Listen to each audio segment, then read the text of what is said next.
Guys, masalah ini bukan cuma soal sekolah pedalaman, jalanan bolong, atau pajak yang ribet. Ini soal gimana negara kita dikelola. Kalau kita diem aja dan terima keadaan, ya nggak bakal ada perubahan.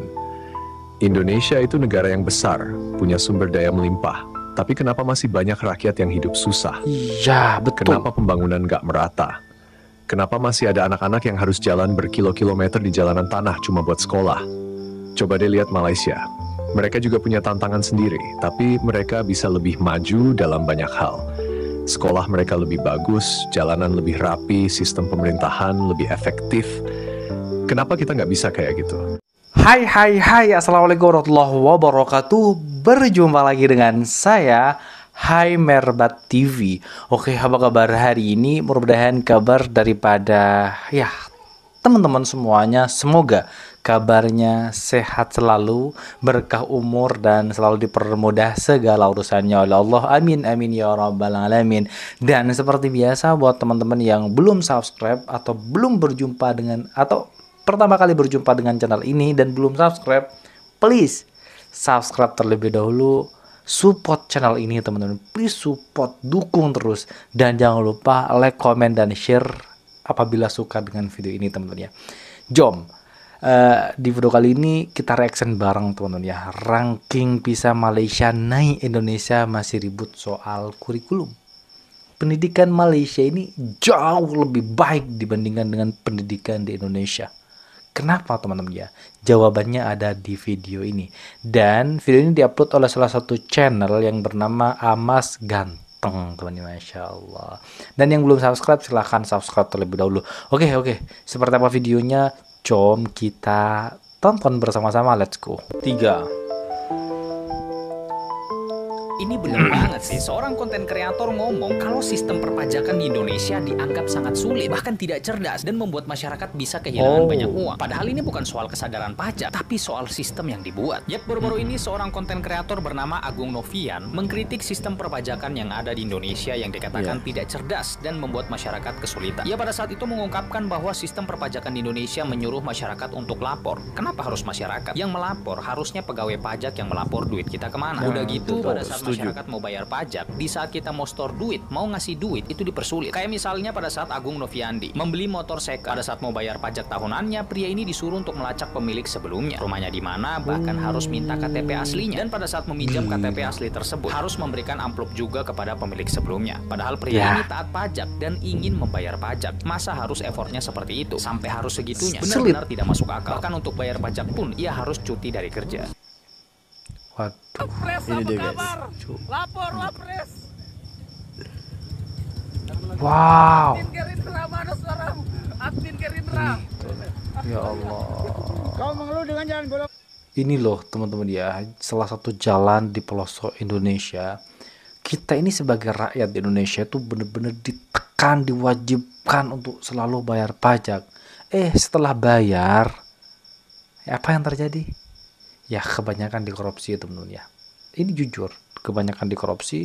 Dan jalan-jalan pelosok termasuk di kampung gue ini ya, itu jalannya bener-bener super rusak, gak ada perbaikan. Kurang lebih sudah 10 tahun gak ada perbaikan. Tidak ada perbaikan teman-teman. Lantas kemana uang pajak yang selama ini kami sebagai rakyat Indonesia itu bayar? Aduh, jauh. Lihatlah negara tetangga Malaysia ini, super keren teman-teman ya. Bener-bener peduli dengan rakyatnya. Bolong, lihat kau ini matamu. Allah, itu jalan loh, jelas sekali teman-teman. Backgroundnya video ini, aduh, anak-anak yang sedang kelaparan. Sekolah pedalaman orang asli Malaysia, First Indonesia. Realita yang bikin miris. Guys, kalau kita ngomongin soal pendidikan di daerah pedalaman, ini tuh bukan sekadar cerita biasa yang bisa dianggap angin lalu. Ini realita yang benar-benar terjadi dan berasa banget perbedaannya antara Malaysia dan Indonesia. Dan ini bukan buat ngebanding-bandingin doang ya, tapi lebih ke bahan evaluasi aja buat pemerintah kita. Kalau dibiarkan terus, kasihan anak-anak di pedalaman yang punya semangat belajar tinggi tapi fasilitasnya nggak mendukung. Di Malaysia, bahkan sekolah di pelosok tetap dapat perhatian serius dari pemerintah. Dari Iya loh, akses jalan bagus. ke sekolah, bangunan sekolahnya, sampai fasilitas belajar mengajarnya, semua dibikin proper. Artinya, negara mereka peduli sama pendidikan warganya, bukan cuma Wow, buat yang ini di kota bagus. besar aja, tapi juga sampai ke kampung-kampung kecil. Infrastruktur jalan ke sekolahnya juga diperhatiin. Jadi, anak-anak nggak perlu susah payah jalan di jalanan becek atau berlumpur buat bisa sekolah. Nah, sekarang kita lihat kondisi di Indonesia. Nggak usah jauh-jauh ngomongin sekolah di luar Jawa, bahkan di Pulau Jawa sendiri masih banyak sekolah yang kondisinya memprihatinkan. Di Jember misalnya, masih ada sekolah yang bangunannya udah rusak parah, akses jalannya pun masih tanah merah. Bayangin di era sekarang di mana kita udah ngomongin soal kecerdasan buatan, digitalisasi dan revolusi industri 4.0, tapi masih ada sekolah di Indonesia yang bahkan buat akses jalannya aja masih kayak zaman dulu. Gue pernah main ke Melaka dan Negeri Sembilan, sering banget malah ke Melaka, karena banyak temen orang sana. Dan jujur aja, gue lumayan kaget pas lihat kondisi sekolah di sana. Sekolah di kampung-kampung mereka tetap bagus, nggak kalah sama sekolah di kota. Bahkan bisa dibilang fasilitas di kampung mereka itu lebih proper dibanding sekolah-sekolah di daerah pelosok Bagus. Indonesia.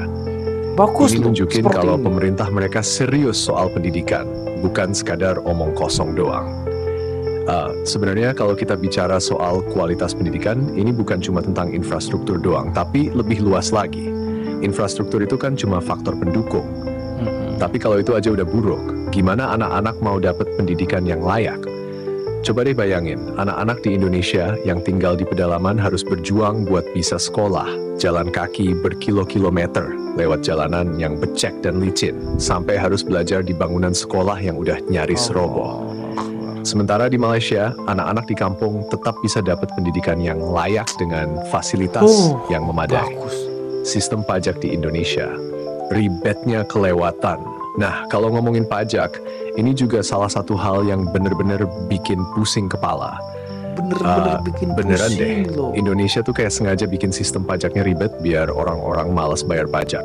Bayangin aja kita yang udah niat bayar pajak malah dipersulit, suruh lapor sendiri, suruh cari pemilik kendaraan lama buat bayar pajak motor, bahkan harus kasih amplop segala. Lah, niatnya bayar pajak buat negara, kenapa malah jadi urusan ribet gini?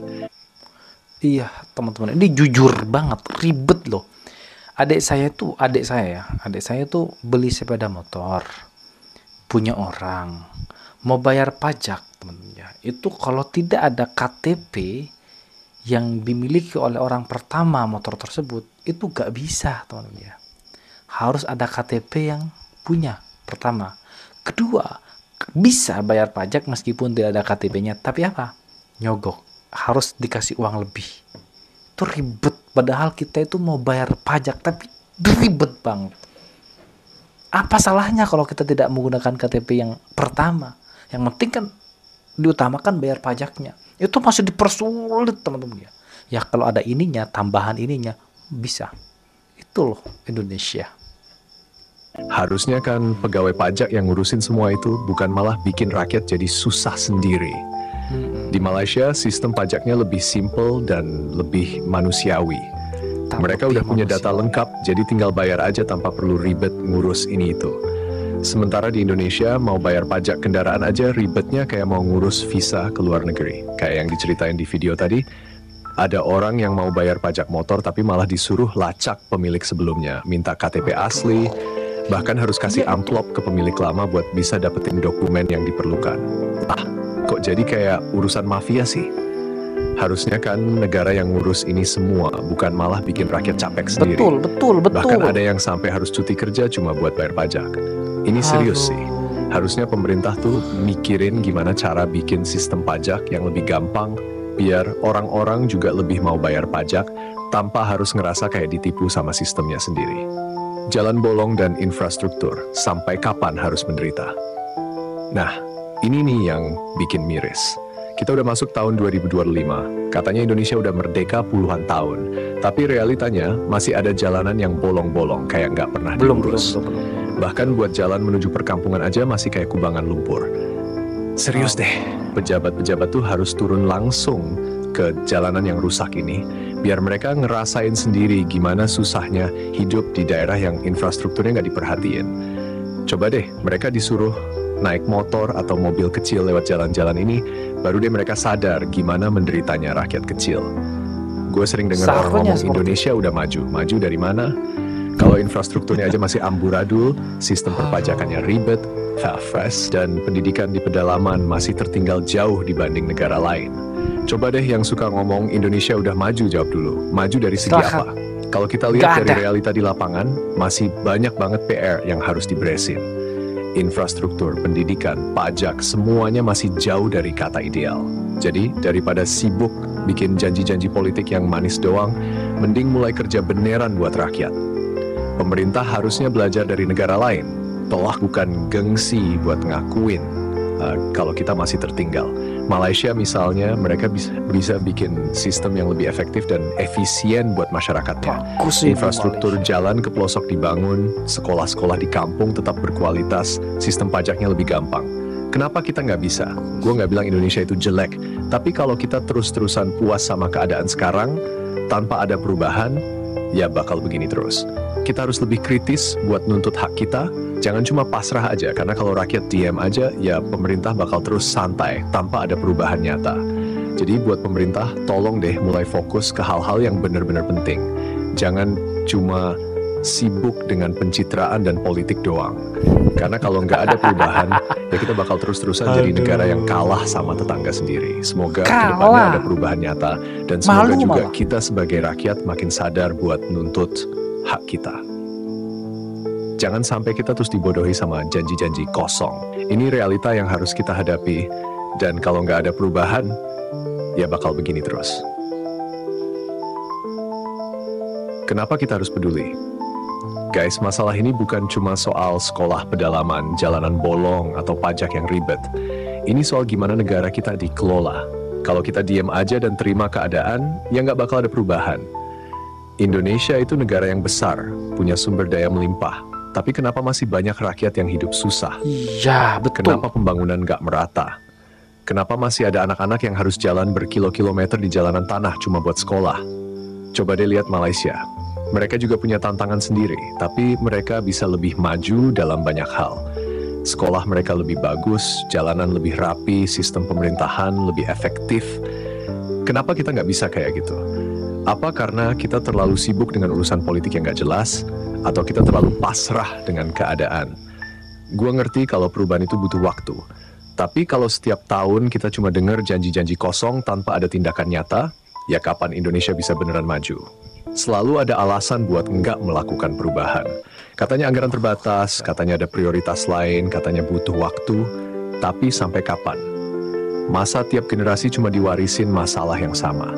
Jangan sampai nanti anak cucu kita masih ngomongin hal yang sama. Kenapa sekolah di kampung masih bobrok? Kenapa jalanan masih rusak? Kenapa bayar pajak masih ribet? Kalau kita diam aja, ya kita ikut andil dalam membiarkan masalah ini terus terjadi. Peran pemerintah harusnya Pertanyaannya teman-teman simple.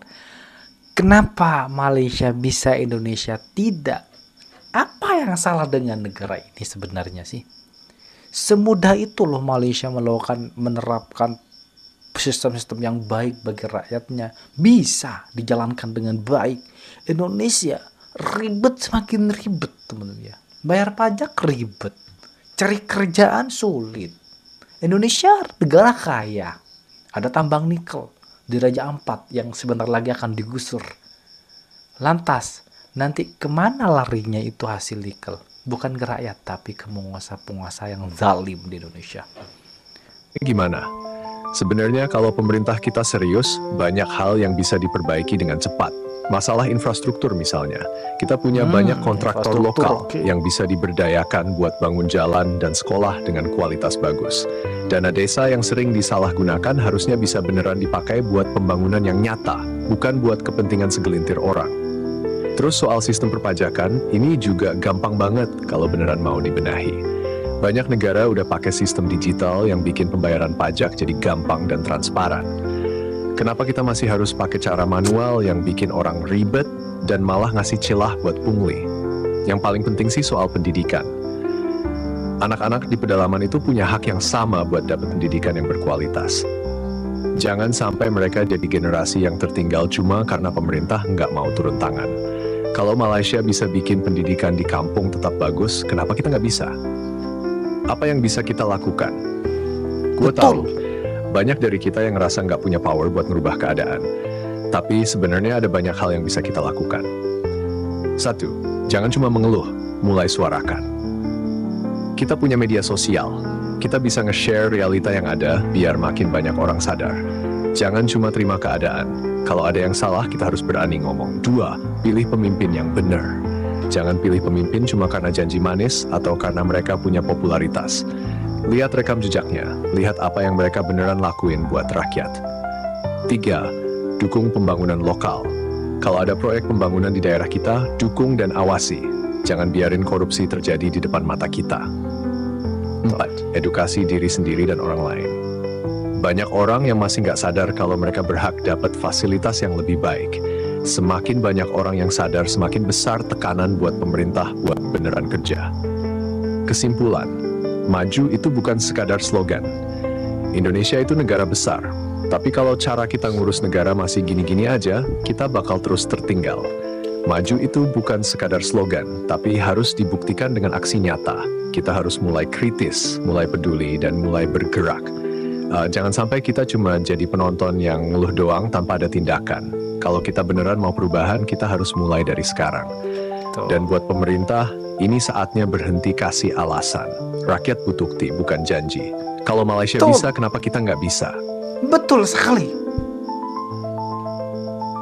Oke teman-teman semuanya, itulah video reaction hari ini. Ini sindiran keras buat Indonesia. Negara sekecil Malaysia loh. Semiskin Malaysia, tapi jauh lebih kaya dengan Indonesia. Indonesia, negara kaya. Bener-bener kaya. Tapi rakyatnya jauh lebih miskin dibandingkan dengan Malaysia. Kita harus belajar dengan negara Malaysia. Kenapa sistem Indonesia itu sangat mudah sekali dan mudah diterapkan sedangkan Indonesia tidak bisa? Ya, karena kita selalu dibodoh-bodohin oleh pemerintah. Kita harus sadar, buka mata, bersuara. Agar apa? Agar Indonesia jauh lebih baik nantinya dibandingkan dengan Malaysia. Oke teman-teman ya, itulah video hari ini. Buat teman-teman yang suka dengan video ini, silahkan bantu dengan cara menekan tombol like, komen, dan share. Ya, seperti biasa, jangan lupa di subscribe channel daripada Hai Merbat TV ini. Baik, kita akhiri. Wassalamualaikum warahmatullahi wabarakatuh.